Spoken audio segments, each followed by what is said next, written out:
నా పేరు రామసైదల్ అండి. ఏం పని చేస్తారు? నేను హైదరాబాద్లో లెక్చరర్గా చేస్తుంటాను, ప్రైవేట్ జాబు. ఏం చేస్తాం, మన రాష్ట్రంలో ఏం దొరక్క ఎప్పుడు మనకు తెలిసిందే కదా, హైదరాబాద్కి వెళ్ళేసి అక్కడే లెక్చరర్గా వర్క్ చేస్తున్నాను. ఇప్పుడు ఈ స్థానిక ఎమ్మెల్యే ఎవరు? నంబూరి శంకర్రావు అండి. ఆయన పరిపాలన ఎలా ఉంది? అబ్బో, ఇంకా ఆయన పరిపాలన గురించి ఫస్ట్ మీరు వస్తున్నప్పుడు రోడ్డే చూసుంటారుగా, పాపం ఏదో 15 నిమిషాల్లో వద్దామని బయలుదేరి ఉంటారు, 1 గంట బట్టి ఉంటుంది. అసలు మామూలుగా ఉంటుందా? ఆయన డీజే స్టెప్లు వేస్తారండి రోడ్లో. వీళ్ళు ఏం చేయాలంటే వచ్చేటప్పుడు ఒక ఈ నొప్పులకి, ఒళ్ళు నొప్పులకి బిల్లలు కూడా సప్లై చేయాలి. దయచేసి నంబూరి శంకర్రావు గారు, మీరు ఇది చూడాలి. ఎందుకంటే మీరు రోడ్డు తర్వాత సంగతి అండి, ఒక ఒళ్ళు నొప్పులు బిల్లలో టాబ్లెట్ ప్రొవైడ్ చేయండి మా వాళ్ళకి. ఏందండి, మీరు ఎన్నిసార్లు చూశారు? గడప గడపని వచ్చేటప్పుడు మాత్రం కంతకాలు తీసి బయట వేస్తారా? మీరు బయట వేసిన వాళ్ళు ఏమైంది తెలుసా అండి? 1-2 యాక్సిడెంట్లు కూడా జరిగినాయి, తెలుసా మీకు? తెలుసు. అయినా మేము మనుషులు అయితేనే కదా. వెంకటాయపాలెం ఊరు లేదు, ఊరు ఎప్పుడు ఉంటుంది తెలుసా? మళ్ళీ ఎలక్షన్ అప్పుడు వస్తారు కదా, నాకు ఓటేయండి మేము చేస్తాం. ఈసారి ఏ మొహం పెట్టుకుని వస్తారండి మీరు? వాగ్దానాలు చేయటం కాదు. రాజకీయ నాయకుడు అంటే డబ్బులు ఇవ్వాల్సిన అవసరం లేదండి. 1000-2000 మీరు ఎవరు ఇమ్మన్నారు మిమ్మల్ని? మీరు చెప్పిన పనులు చేయండి. చేస్తే మీరు ఇవ్వాల్సిన అవసరంలా, మీరు తిరగాల్సిన అవసరంలా, ఈరోజు మేము తిట్టాల్సిన అవసరంలా. అదండి ఈ రోడ్డు అయితే ఇంకా మరీ దారుణం అండి. ఎన్నిసార్లు అంటే 1-2 సార్లు అయితే ఈ మాకు తండాను ఉంది, అందులో ఒక బాబు ఇలానే పాము గరిస్తే అండి లేట్ అయ్యి దారిలో చనిపోయారండి. ఇక్కడే కాదండి, కొత్తపాలెంలో కూడా ఈ ఇలానే ఒక ఆవిడ ప్రెగ్నెన్సీ లేడీ అంబులెన్స్ పిలిస్తే రాలేదండి, రాక లేట్ అయిపోయి చనిపోయిందండి. ఇవన్నీ నిజాలు, మీరు ఎంక్వైరీ కూడా చేసుకోండి. ఇవన్నీ ఎలా ఉంటాయి అంటే అండి, ఈ వెంకటాయపాలెం లేదు మాకు ఎలక్షన్ అప్పుడే గుర్తొస్తుంది.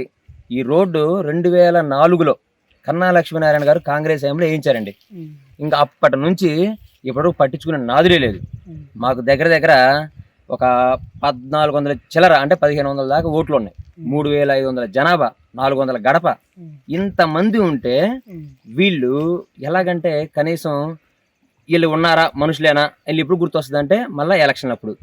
వీళ్ళకి ఒక అలవాటు అయిపోయింది, చివరికి ర్యాంకులోనే అప్పుడప్పుడు కొబ్బరికాయ కొడతాం, మొదలెడతాం, చేతనం అంటారు, బిల్లులు రావు.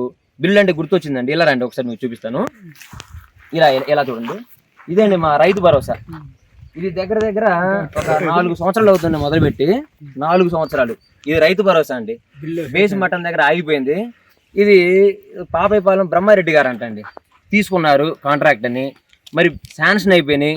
మరి శాంక్షన్ అయిన బిల్లులు ఆయన ఏం చేశాడా, లేకపోతే శాంక్షన్ అయింది మరి ఆయనకి రాలేదా, మాకే తెలియదు. కానీ అట్టే ఉండిపోయింది. మా రైతు భరోసా మొదలెట్టామండి, ఎలక్షన్లు అయిపోయిన తర్వాత మొదలెడతాం, మళ్ళీ ఎలక్షన్లు వస్తాయి, కానీ ఏం ఉపయోగం ఉండదు. ఈ రైతు భరోసా ఇదండి మాది వ్యవహారం. ఇంక ఆ పక్కన చూడండి, ఒక్కసారి రండి సార్. అదిగో ఆ పక్కన ఇది మా ఆరోగ్యశ్రీ కేంద్రం అండి, అంటే విలేజ్ క్లినిక్ అంటారు కదా. ఇప్పుడు మీరు అక్కడక్కడ మీరు చూస్తుంటారు ఆరోగ్యశ్రీ కేంద్రం ఎలా ఉంటాయని. ఇదిగోండి మా ఆరోగ్యశ్రీ కేంద్రం. ఇది విలేజ్ క్లినిక్. ఇలానే ఉండిపోయినాయండి. మాకు ఏ అభివృద్ధి ఉండదు, ఎందుకంటే ఇక్కడ మనుషులు కాదుగా. వీళ్ళకి రైతు భరోసా అవసరం లేదు, రైతుల క్షేమం అవసరం లేదు. ఏదన్నా హడావుడి మనుషులు ఏమన్నా ఇదే చనిపోయినా పర్లేదు, మేము చూసుకుంటాం, ఇబ్బంది లేదు. ఇది వీళ్ళు చూసుకునే వ్యవహారం. ఇదే కాదండి, మాకు నీటి సమస్య. ఆ నీటి సమస్య ఎలా ఉందంటే, కనీసం ఒక ఎవరికైనా ఎండాకాలం ఎప్పుడైనా సహజంగా సమస్య వస్తూ ఉంటుంది, మాకు అన్ని కాలాల సమస్యలే. నీరు ఉండదు. నీరు ఎలా ఉంటుందంటే, వాటర్ మినరల్ ప్లాంట్లు ఊళ్ళో పాపం ఎవరో 1-2 పెట్టుకున్నారు. ఈ రోజుల్లో పల్లెటూళ్ళలో క్యాన్లు కొనుక్కోవడం అంటే ఎంత దారుణం అండి. వీళ్ళు ఏమైనా లక్షల శాలరీలు సంపాదిస్తున్నారండి, వాళ్ళు ఎలా కొనుక్కుంటారు? అంటే నీటి సమస్య పట్టించుకోము. మీరు ఊరికి ఎంటర్ అయితే 1 కిలోమీటర్ దగ్గర కిలోమీటర్ కూడా ఉండదండి, 2 పర్లాంగులు ఉంటుంది. అసలు సైడ్ కాలువలు ఉండవు, డ్రైనేజ్ వ్యవస్థ ఉండదు, నీరు ప్రాబ్లం. మళ్ళీ శ్మశానం ఉందండి మాకు. మా శ్మశానం ఎంత ఉంటుందో తెలుసండి, గట్టిగా ఒక కబడ్డీ చిన్న గేమ్ కూడా పెట్టుకున్నాం అక్కడ.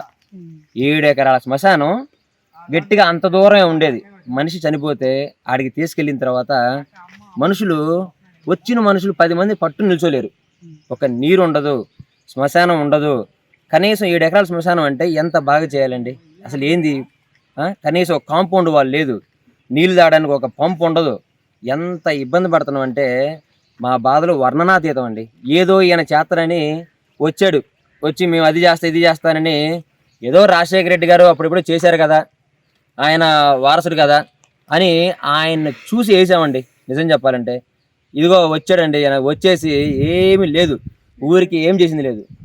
మరి జగన్మోహన్ రెడ్డి వాలంటీర్లను పెట్టి పెన్షన్లు కానీ రైతు కానీ ఇది కొన్ని నవరత్నాల కార్యక్రమాలు చేసింది కదా, అవి ఎంతవరకు అందుతున్నాయి అంటారు? ఇక నవరత్నాలు అంటారా, కోట్లు అప్పు చేసేసి వాలంటీర్లని ఒక 4,000 5,000 వాళ్ళ జీవితాలను నాశనం చేయడం ఇది. ఏది నువ్వు ఇచ్చేది 5,000 4,000 వాలంటీర్లు పెట్టి వాళ్ళ జీవితాలు అక్కడ ఆపేస్తావా? దీనివల్ల వాలంటీర్ల జీవితం నాశనం అవుతుందా?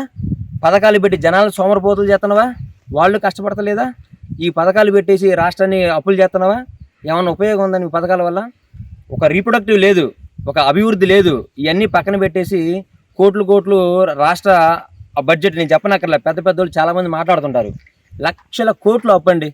ఎన్ని లక్షల కోట్లు అంటే ఎవరి సొమ్ము అండి ఇది? తర్వాత తరాలు ఏమైపోవాలి?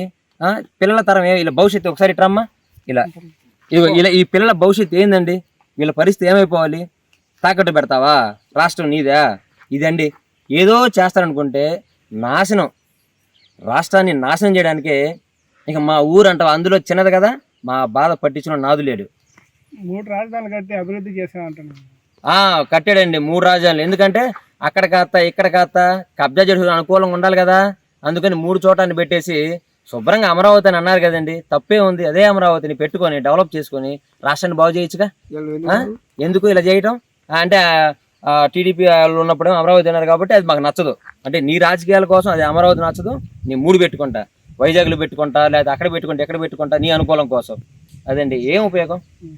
ఇప్పుడు షర్మిల కాంగ్రెస్ పార్టీలోకి వచ్చింది కదా, దాని గురించి ఏమంటారు? అబ్బో, ఇంకా షర్మిల గారు వైఎస్ఆర్ కాంగ్రెస్ మొదలెడతాయి రావడ, తర్వాత వీళ్ళకి సులభం కోసం ముందు కాంగ్రెస్. రేపటి రోజున మీకు నాకున్న పరిధిలో చెప్తున్నానండి, ఇప్పుడు జనసేన తెలుగుదేశం సమన్వయంగా వస్తున్నారు కదండి.